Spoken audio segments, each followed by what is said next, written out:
इसमें कार्य कर सकते हैं, सर्च कर सकते हैं। तो सॉफ्टवेयर वो होता है जिसमें सिर्फ आप काम कर सकते हैं।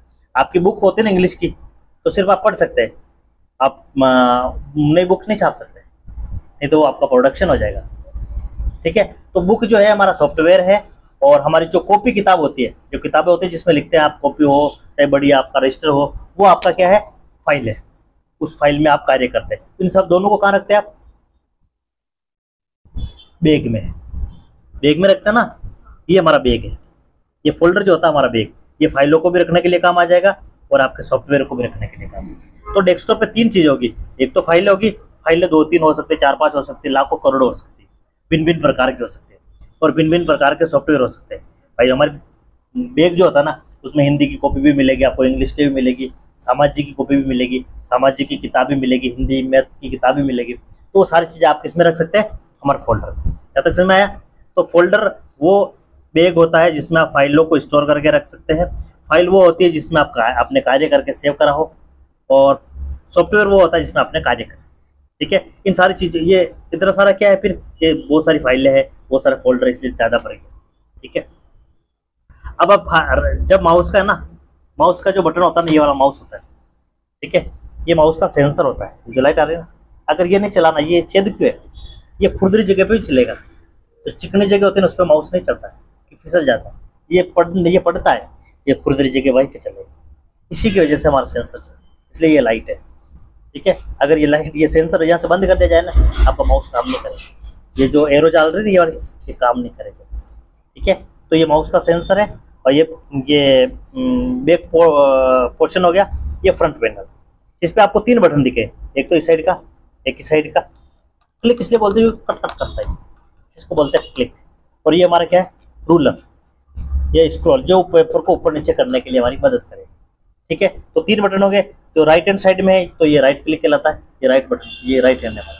ये लेफ्ट हैंड है, इसलिए इसको बोलते हैं लेफ्ट क्लिक, ये हमारा स्क्रॉल है।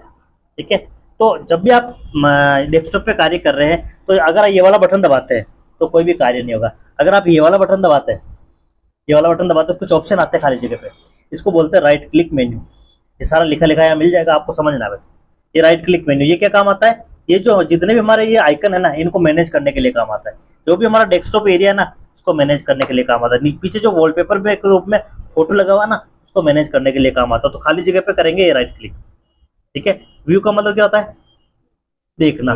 ये जो आइकन है ना, आपको भिन्न भिन्न प्रकार से देख सकते हैं। लार्ज का मतलब क्या होता है, बड़ा, ये आपने बड़ा करके देख लिया। ठीक है, और खाली जगह पे क्लिक करके आपने इसको यहाँ से करा स्मॉल आइकन, तो आइकन सारे स्मॉल हो गए।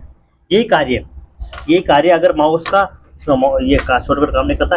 कंट्रोल दबा के ये दबाओगे ना आगे, आपके जो भी आइकन है ना, तो छोटे बड़े हो जाते हैं। शॉर्टकट तरीका ये यहाँ से भी कर सकते हैं। आप सीख रहे हो तो एडवांस में सीख के जाओ, कहीं पर काम करने में दिक्कत होता है। तो हमने कहा यहाँ से आइकन को छोटा और बड़ा कर सकते हैं, 3 ऑप्शन। फिर व्यू के नीचे चौथा ऑप्शन है ऑटो अरेंज। अगर मैंने कहा ये जो फोटो है हमारा, थोड़ा बड़ा कर देते हैं, मीडियम, ये वाला जो फोटो है मेरे को पकड़ के यहाँ रखना है, यहाँ रख दिया, तो देखो जैसे मैं रख रहा हूँ ना, वो वापस चल के वहां चला जा रहा है। अगर हाँ ऊपर करोगे तो ऊपर हो जाएगा, नीचे करोगे तो नीचे, लेकिन इस साइड में नहीं आ रहा है, वापस अपनी जगह पे चला जाए। वो जो हमारा मोबाइल में आइकन होता है ना, आप पकड़ के इधर जब ले जाओगे तो अपनी जगह पे ऑटोमेटिक आ जाता है। कभी ले जाके देखना, क्योंकि वो ऑटोमेटिक आपका अरेंज्ड है। अरेंज मतलब इस प्रकार से है। अगर ये वाला टिक हटा दोगे ना, तो आप आइकन को कहीं पर भी पकड़ के ले जा सकते हैं। ये लेके इस वाला आइकन को ये ले गए। ठीक है, ये हमारी फाइल है, इसको उठा के ले गए आप। ठीक है, ये हमारा सॉफ्टवेयर, इसको उठा के ले गए, ऐसे उठा के ले गए। अब आपने कहा इसको इसके पास में रखना है। चलो इसको बंद कर लेते हैं। आपने कहा इसको इसके पास में रखना है, इस कोने पे, वो नहीं रखा जा रहा है, वो इसकी सीट में आ रहा है। मैंने कहा थोड़ा ऊपर रखना है, नहीं रखा जा रहा है। हाँ, थोड़ा और ऊपर करा तो ऊपर की साइड चला जाएगा, लेकिन मेरे को तो इसके कोने पे रखना है, और नहीं रखा जा रहा है। क्यों? एक दूसरे के बीच में जितना गैप होना चाहिए, देखो सबके बीच में गैप है, उतना ऑटोमेटिक गैप रहेगा। मोबाइल का आइकन भी पास पास में नहीं ला सकता, क्योंकि ये नाम जो नीचे लिखा जाता है ना, वो पढ़ नहीं सकता, इसलिए कंपनी इसको ऑटो अरेंज रख रही है मोबाइल में। आप कंप्यूटर में इसको कस्टमाइज कर सकते हैं। कैसे देखिएगा, जैसा कि मैंने पहला ऑप्शन ये टिक हटा दिया ना, तो आपके जो आइकन थे आपने उठा के दे लिया है। अब ये वाला ऑप्शन भी हटा दूंगा ना, तो क्या होगा, आप इसको पकड़ के इसके ऊपर यानी कि पास में रख सकते हैं। पास में चला गया, ये भी पास में चला गया। ये भी पास में से एक जगह इकट्ठा करके रख सकते हैं। कहने का मतलब हम चाहते हैं, अब पढ़ने में दिक्कत आती, इसलिए कंपनी ने ये दो ऑप्शन दिए कि अगर आपको चाहिए कि दोनों के बीच में स्टैंडर्ड गैप हो तो आपको क्या करना है, ये वाले ऑप्शन पे क्लिक कर देना, अलाइन आइकन्स टू ग्रिड, ये ऑटोमेटिक गैप हो गया। अब चाह कर भी आप इसको पास में नहीं ले जा सकते।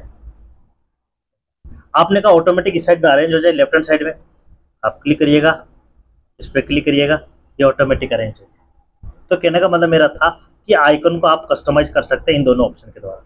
फिर जो आइकन दिख रहे हैं हम चाहते हैं सबको मिटा देवे, यानी कि हाइड कर देवे, तो शो डेस्कटॉप आइकन पे क्लिक करेंगे, आपके जितने भी आइकन थे वो सारे हाइड हो गए, मिटे नहीं है, डिलीट नहीं हुए, वो हाइड हो गए।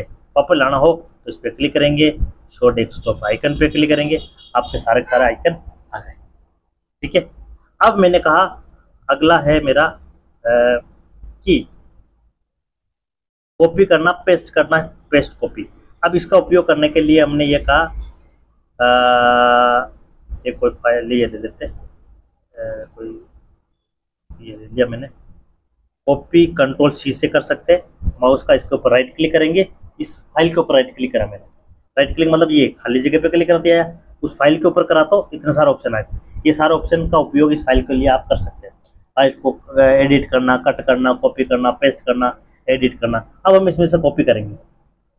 ठीक है, इस पे क्लिक करा, खाली जगह पे गया और पेस्ट ऑप्शन के द्वारा इसको आपने क्या कर दिया, पेस्ट कर दिया। तो देखो ये पेस्ट हो के आ गया। ओरिजिनल फाइल कौन सी है हमारी, ये Excel JPG, Excel JPG copy.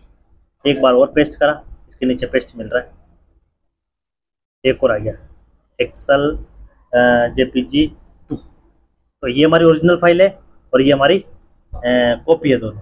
ठीक है, कॉपी क्या होता है, ओरिजिनल फाइल का कॉपी होता है, जैसा वो आधार कार्ड ओरिजिनल होता है ना, आप फोटोकॉपी कितने भी करा सकते हैं ना, एक बार कॉपी करने के बाद आप कितने ही फोटोकॉपी करा, लेकिन ओरिजिनल फाइल हमारे पास होनी चाहिए। अब इस ओरिजिनल फाइल पे कुछ काम करेंगे तो क्या होगा, जैसे आपने इस पे क्लिक करा, ओपन विथ पे गए, पेंटिंग प्रोग्राम में हमने कल सीखा ना आपने पेंटिंग प्रोग्राम, इसको मैंने पकड़ के थोड़ा बड़ा कर दिया और इसमें जो है कलर कर दिया हमने ये, और यहाँ से बंद करते समय हमने कर दिया सेव।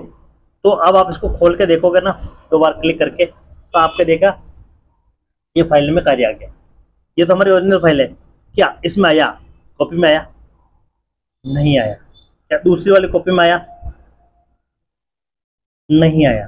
तो ओरिजिनल फाइल में आप कभी भी अपडेट कर सकते हैं, लेकिन कॉपी करने के बाद नहीं। आपने आधार कार्ड में फोटो पहले चेंज करा दी तो आप जितनी फोटोकॉपी करोगे उसमें फोटो चेंज आएगा, लेकिन आपने फोटोकॉपी करने के बाद में चेंज कराया तो क्या उसकी आ जाएगी फोटोकॉपी, नहीं आएगा, क्योंकि आपने पहले ही कॉपी कर दिए। अब दूसरा ऑप्शन है हमारे पास पेस्ट एज शॉर्टकट। कॉपी करने के बाद आप इस ऑप्शन का उपयोग करके पेस्ट एज शॉर्टकट बना सकते हो। ये हमारी ओरिजिनल फाइल है, ये हमारी तीनों चारों कॉपी है, लेकिन इसके नीचे लिखा हुआ है, एक तो एरो बना हुआ है, एक ये नाम लिखा हुआ है शॉर्टकट। एरो का मतलब हुआ आप इस फाइल में काम करेंगे ना, इसमें ऑटोमेटिक चला जाएगा, इसमें काम करेंगे ना, इसमें चला जाएगा। अब एक बार खोल के देखो क्या काम आया है इसमें, ये वाला काम, यानी कि इसमें कलर ऑलरेडी आ रहा है। हमने कहा इसका कलर जो है हमारे को ब्लैक कर देना है या ग्रीन कर देना, राइट क्लिक करिएगा, ओपन विथ में जाएगा, ओपन विथ ये रहा, इस पे क्लिक करा, आपने वो कॉपी खोली है शॉर्टकट वाली है ना, और यहाँ से कलर लेंगे, मैंने कहा येलो दे देते, थोड़ा हाईलाइट हो जाएगा, येलो दे दिया। बंद करते टाइम आपको सेव कर देना। सेव इसलिए आ रहा है कि आपने काम करने के बाद फाइल को सेव नहीं करा है, येलो साहब ने सेव कर दिया, सेव। अब आप खोल के देखेंगे ना इसको, आपके येलो कलर आ गया।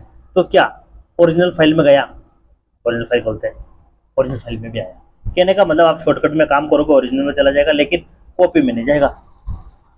ठीक है, देखो कॉपी में नहीं गया, ना ही जो ओरिजिनल फाइल होती है, ना ही जो हमारी शॉर्टकट फाइल होती है वो ओरिजिनल फाइल की जैसे स्पेस घेरती है, जगह भी नहीं घेरती है। मान लो ये 3 KB की फाइल है, तो ये 1 KB की है, तो 3 और 1 4 हो गया, ये 1 KB की और हो गया, तो ये 4 5 KB हो गया, लेकिन इसमें कुछ नहीं आएगा, ये जगह नहीं घेरेगा। अगर आपने इसको डिलीट भी कर दिया ना तो भी कोई फर्क नहीं पड़ना, ओरिजिनल फाइल आपके पास में है। ये कॉपी डिलीट कर दिया तो कॉपी में जो कार्य था वो चला गया, इस कॉपी को डिलीट कर दिया तो जो कार्य था वो चला गया।